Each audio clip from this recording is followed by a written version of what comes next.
ធ្លាប់មានអ្នកនិយាយដែរគាត់ថាខ្ញុំហ្នឹងក៏ផ្លូវធំគៀកធំថាខ្ញុំធាត់ហ្នឹងថាខ្ញុំធាត់ហ្មងថាខ្ញុំអត់សមនឹងគួរបានជ័យលាភីនៅខ្មែរហ្នឹងឯងមានន័យថាមានការរិះគន់ទៅលើទម្រង់រូបរាងកាយចាហើយលើកទឹកចិត្តកូនបែបណាទៅកូនគេសុំទៅហាត់តៃក្វាន់ដូហាត់តៃក្វាន់ដូចាហើយឥឡូវចេះនៅចាហើយឡើងខ្សែក្បាត់បៃតងហើយចាឡើងខ្សែក្បាត់ពណ៌បៃតងចាដោយសារតែទទួលការរិះគន់ឥឡូវនេះកូនស្រីខ្ញុំទៅហាត់តៃក្វាន់ដូចាសូមអរគុណ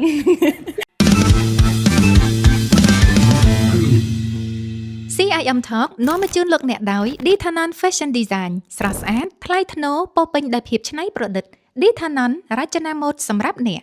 Dr. Alex Aesthetic Center by DNA ផ្ដល់ជូនលោកអ្នកនូវភាពស្រស់ស្អាតប្រកបដោយសុវត្ថិភាពប្រសិនបើលោកអ្នកនាងចង់ទទួលបាននូវភាពស្រស់ស្អាតប្រកបដោយសុវត្ថិភាពសូមកុំភ្លេចតាក់ទងទៅកាន់ Dr. Alex Aesthetic Center by DNA រាល់ព័ត៌មានលម្អិតបន្ថែមនឹងមាននៅក្នុងទំព័រ Facebook Page ផ្លូវការរបស់ Dr. Alex Aesthetic Center by DNA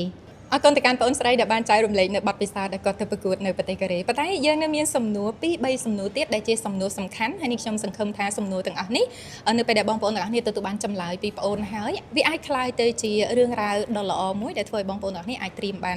ដូចនេះខ្ញុំបានជម្រាបជូនអញ្ចឹងថានៅក្នុងប្រទេសកម្ពុជាយើងវិស័យបវរកញ្ញាคล้ายទៅជាវិស័យមួយដែលមានប្រជាប្រិយភាពខ្លាំងប៉ុន្តែពាក់ព័ន្ធទៅនឹងតារាបង្ហាញម៉ូដប្រហែលជាមានរឿងខ្លះដែលយើងអត់ទាន់សូវបានដឹងទេហើយក៏មានអ្នកខ្លះស្រឡាញ់អាជីពនឹងហើយក៏ចង់คล้ายជាតារាបង្ហាញម៉ូដដែរប៉ុន្តែដោយសារតែព័ត៌មានមិនសូវទូលំទូលាយពេលខ្លះក៏រកកន្លែងចាប់ផ្ដើមអត់ឃើញអញ្ចឹងទៅអញ្ចឹងពីខាងប្អូនដែលជាយុវតីកម្ពុជាដែលជាម្ចាស់ winner នៅក្នុងកម្មវិធី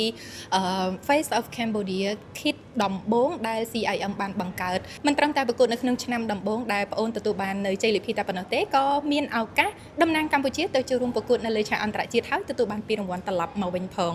ជាបន្តទៅទៀតនេះយើងមាននៅសំណួរសំខាន់មួយចំនួនដែលចង់ឲ្យប្អូនស្រីជួយបកស្រាយផងដែរពាក់ព័ន្ធទៅនឹងការប្រកួតរបស់ប្អូនតាំងពីថ្ងៃប្រកួតរហូតដល់បញ្ចប់នេះវិញធ្លាប់ទទួលបានការរិះគន់ឬក៏មតិអវិជ្ជមានណាមួយនៅក្នុងដំណើររបស់ប្អូនដែរទេ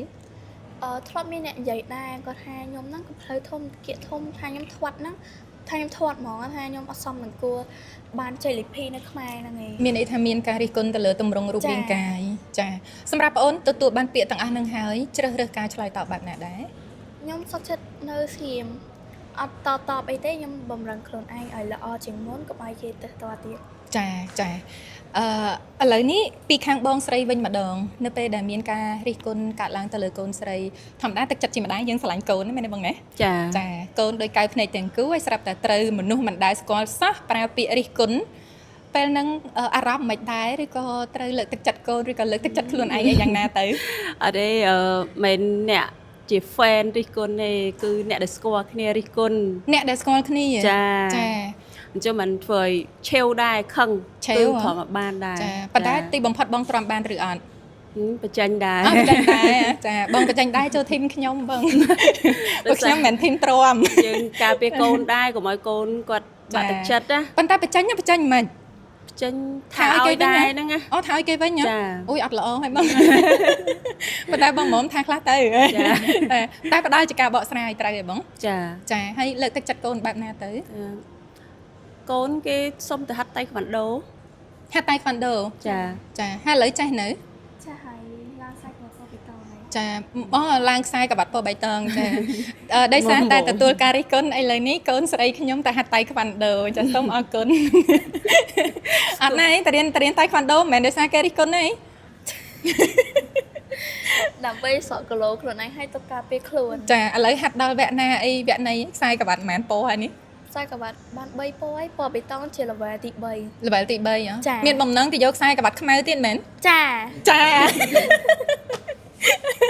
ប៉ុន្តែប្រែប្រួលអីខ្លះដែរពេលទៅរៀនតៃក្វាន់ដូទី1យើងមានកម្លាំងជាងមុនចាតែរៀងហត់ទៅចុះមកវិញចង់តែល្មៀតអស់កម្លាំងគ្រូរៀងគាត់ឃើញរៀងថតចឹងគាត់រៀងធ្វើបាបតិចដែរអាសាឲ្យយើងហាត់ប្រាណណាប៉ុន្តែជាលទ្ធផលបានទឹកស្រក់គីឡូមួយអាទិត្យស្រក់បាន2អាទិត្យស្រក់បាន3គីឡូផ្លូវចិត្តក៏ល្អជាងមុនណាចាព្រោះហាត់តៃក្វាន់ដូដំបូងឡើយអត់ទាន់បរៀនយើងពីខាងកាយខាងសម្រក់គីឡូឯដំបូងបរៀនផ្លូវចិត្តមុនគេចាតែម៉ាក់គាត់ថាអីណាអត់ថាគាត់ជួយ support ពីក្រោយអូចាបងប្អូនទាំងអស់គ្នាឥឡូវដោយសារតែយើងជជែកគ្នាក៏រៀងយូរគួរសមទៅហើយដែរ លើអ្នកនាងជាទីមេត្រីការសន្ទនារបស់យើងកន្លងមកក៏ល្មមគួរសមទៅហើយដែរ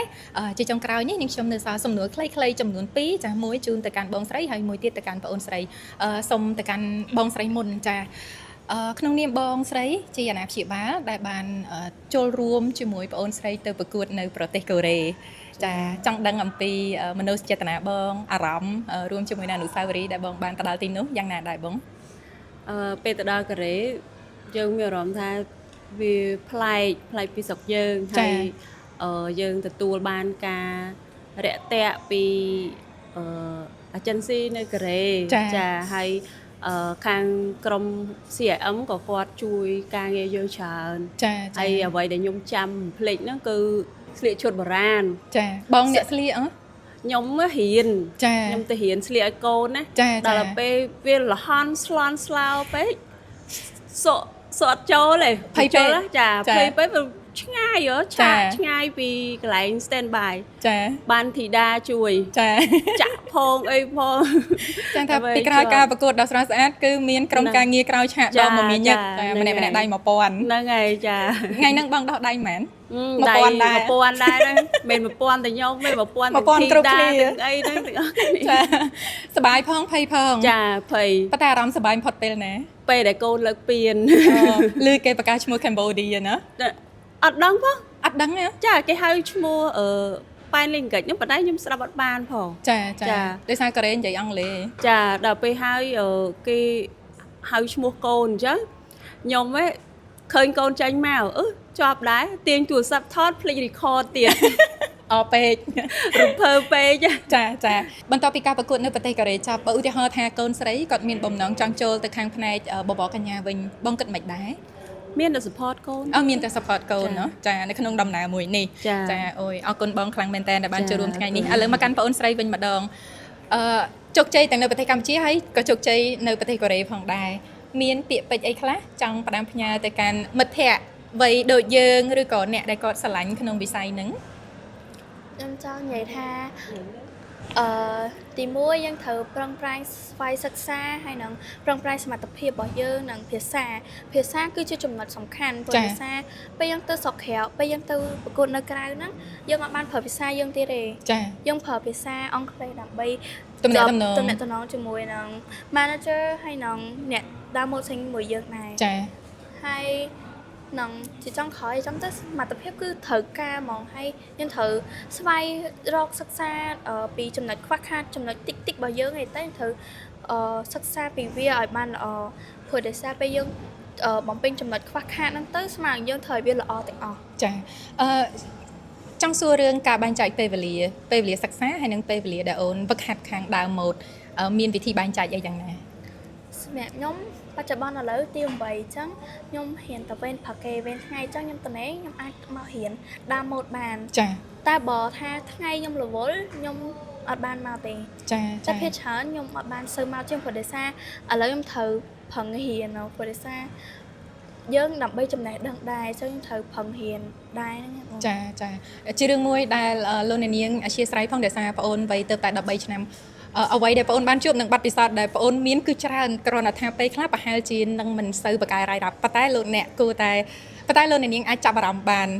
ក្មេងស្រី13ឆ្នាំម្នាក់ចេះពីភាសាទាំងចិនទាំងអង់គ្លេសហើយជោគជ័យក្នុងវិស័យតារាបង្ហាញម៉ូដទៀតគឺជារឿងមួយដែលមិនមែនក្មេងធម្មតាឬក៏ទូទៅដែលពុំមានការតស៊ូអាចធ្វើរឿងទាំងអស់នេះបានជ័យលាភីដែលបងអូនមាននៅថ្ងៃនេះមិនមែនជាជោគជ័យផ្ទាល់ខ្លួនទេប៉ុន្តែជាជោគជ័យសម្រាប់កម្ពុជាដែលបាននាំយកនៅតារាបង្ហាញម៉ូដទៅប្រកួតនៅក្នុងឆាកអន្តរជាតិក្នុងឆ្នាំដំបូងហើយទទួលបានជ័យលាភីពីកម្មវិធីលំដាប់អន្តរជាតិដែលមានអាយុកាលជាច្រើនឆ្នាំនៅក្នុងប្រទេសកូរ៉េវាជារឿងល្អមួយដែលបងប្អូនទាំងអស់គ្នាយើងចូលរួមគ្រប់គ្រងនិងបង្ហាញអំពីមោទនភាពជាតិ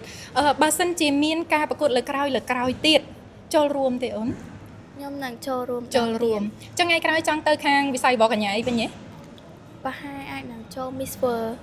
ចង់ទៅខាងបបកញ្ញាដែរเนาะចាអញ្ចឹងចេញពីតារាបង្ហាញម៉ូដទៅកាន់ខាងបបកញ្ញាអញ្ចឹងជូនពរ